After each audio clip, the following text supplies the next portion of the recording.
aqui sobre a ação correta, né? O próximo fator. A sugestão é de abster-se de ações insalubres que ocorrem por meio de expressões naturais do corpo.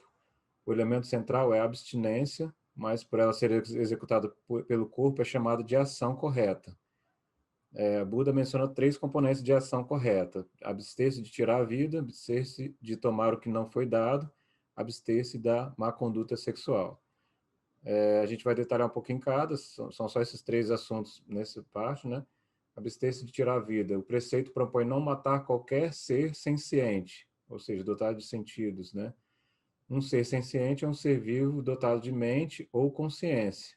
E detalhe ainda mais, não é só o sentido, tem a mente e a consciência funcionando. Para propósitos práticos, isso significa seres humanos, animais e insetos. Então, a disciplina, né, o segundo fator da disciplina do treinamento é não matar nenhum ser humano, animal ou inseto. Plantas não são consideradas sencientes, embora exibam algum grau de sensibilidade, lhes falta consciência plenamente desenvolvida. O princípio se baseia na constatação de que todos os seres, todos amam a vida e temem a morte, buscam a felicidade e têm aversão à dor. Então, você está tentando replicar tudo que você está procurando nesse caminho, você quer replicar a todos os seres, né? Tem aversão à dor. E o determinante da transgressão é a volição, o ato de querer matar, né? O suicídio é considerado transgressão, mas um assassínio acidental não. Se foi sem querer, não é considerado, então, se foi por querer, mesmo contra você mesmo, é considerado uma transgressão que afeta o seu contínuo mental, seu fluxo de karma. A contraparte positiva da abstenção de tirar a vida é o desenvolvimento da bondade e compaixão pelos outros seres. Então, para você treinar exato o oposto, você tenta treinar a bondade e compaixão. Existem treinamentos no capítulo passado específicos para isso, né? Focando em todos os seres. A segunda parte seria abster-se de tomar o que não foi dado, ou seja, não se apropriar de bens dos outros com intenção furtiva. Aí ele descreve ali roubo, sendo tomar os pertences de forma furtiva, arrombando casa, carteira, assalto, tomando os pertences de forma usando a força ou ameaça, o furto, tirando de uma forma rápida, sem tempo de reação, a fraude, tomando por uma falsa afirmação de propriedade, o embuste, usando falsos pesos e medidas. E a contraparte dessa positiva da abstenção de roubar é a honestidade, a qual implica em respeito aos pertences dos outros. Outra virtude é o contentamento, né? Para tentar equilibrar esse fator aqui, é estar satisfeito com aquilo que se tem, sem sentir-se instado a aumentar suas posses por meios inescrupulosos, né? É você tentar estar contente com o que tem. Difícil hoje em dia com a venda constante, propaganda constante de querer sempre mais e mais, a coisa mais nova do ano, o celular mais novo, viagens mais virtuosas e tal. A mais eminente virtude oposta é a generosidade, doar a própria riqueza e posses em prol do benefício alheio. Então, para você conseguir fazer um sentido oposto ao tomar o que não é seu, você foca em doar o que você tem. Isso é um nível extremamente mais elevado, né, em prol do benefício alheio. Terceiro, abster-se de má conduta sexual, proteção da relação conjugal em relação às perturbações externas e promoção da confiança e fidelidade na união matrimonial.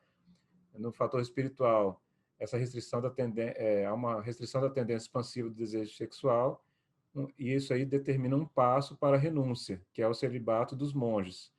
Então, os monges, eles estão no nível de celibato, de total de ausenção de relação sexual. Para os laicos, ou seja, aqueles que estão ainda no começo do caminho, a proposta é a abstenção de parceiros sexuais ilícitos, pessoas casadas, sob guardas do pai, parentes, monges, que não estão, né, nesse mundo da sexualidade. Também a transgressão, a união forçada, sexual forçada, e a fidelidade conjugal é a virtude afirmativa, ou seja, a última linha é sempre falar qual é a virtude afirmativa para se conseguir equilibrar esse assunto. Então, a ação correta termina aqui nessa parte, não é um tema muito longo, são 2 slides, e agora a gente vai para o meio de vida correto, que consiste, nesse meio de vida correto, a gente vai concluir fala correta, ação correta e modo de vida correto, né? São os 3 da disciplina. Hoje vão terminar aqui o terceiro.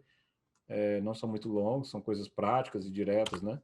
O meio de vida correto, ele tenta assegurar que o modo de vida que se ganha seja íntegro, né? Para um discípulo laico, Buda ensina que bens deveriam ser obtidos de acordo com certos padrões. São bens de formas legais, pacificamente, sem correção ou violência, honestamente, não por trapaça, sem fraude, adivinhação, agiotagem, de forma que não cause dano ou sofrimento aos outros. O principal para você tentar ter a medida do que você faz que possa ser um modo de vida correto, além das leis, especificações e a forma de não usar violência e tal, é você tentar avaliar se isso causa dano ou sofrimento aos outros, para ficar mais fácil de identificar do que só uma leitura simplória aqui, né?